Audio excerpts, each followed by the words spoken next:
Double or nating daw ang tawag sa tricks na to, sabi ng mga nag-comment dun sa huli nating video. Tama ba guys? Comment nyo naman kung tama, double or nating nga ba to? Guys, may dumating nga pala akong mga bagong yoyo galing sa Yoyo Mastery Shop ni Kuya Maki. Syempre, bubuksan na natin para makita natin tsaka para masubukan na din natin. Pagkabukas ko nga, unang bumungad sa akin tong yoyo gloves na magiging protection natin kapag naglalaro tayo ng yoyo. Lakas nga din makaangas sa forma nito dahil kahit hindi ka magaling kapag may suot ka nito, feeling mo professional ka na din. Pero ang purpose talaga nito guys, hindi siya pamporma ha, pamprotection siya kapag naglalaro tayo ng yoyo. O diba? Napakaangas! Kunin na nga rin pala natin itong mga yoyo para masubukan na natin.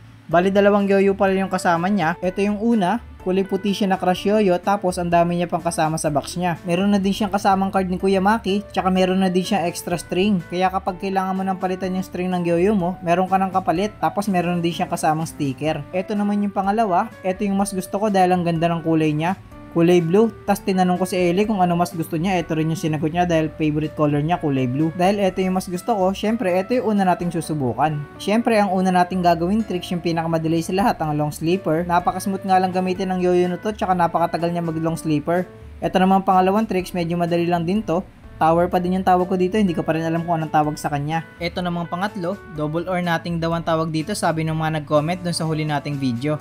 Tama ba guys? Ito na ata yung pinakamahirap na tricks na alam ko. Subukan naman natin tong color white kung maganda rin siya gamitin. Itong blue kasi ang smooth niya lang gamitin. Syempre, kagaya ng blue, unang tricks muna natin, long sleeper. Ito namang pangalawa, gumawa tayo ng star gamit tong isang kamay natin. Chinek ko pa nga kung star ba talaga kasi ang tagal na nga nating di nagyoyoyo. Panghuli nating tricks, double or nating pa din dahil ito nga lang yung tricks na alam natin na medyo mahirap-hirap. Napaka-solid talaga gamitin ng mga crush yoyo na to. Siguradong matututo ka ng mga tricks kapag ito yung ginamit mo. Kaya kung gusto nyo rin nito, i-click lang ang yellow basket, order na!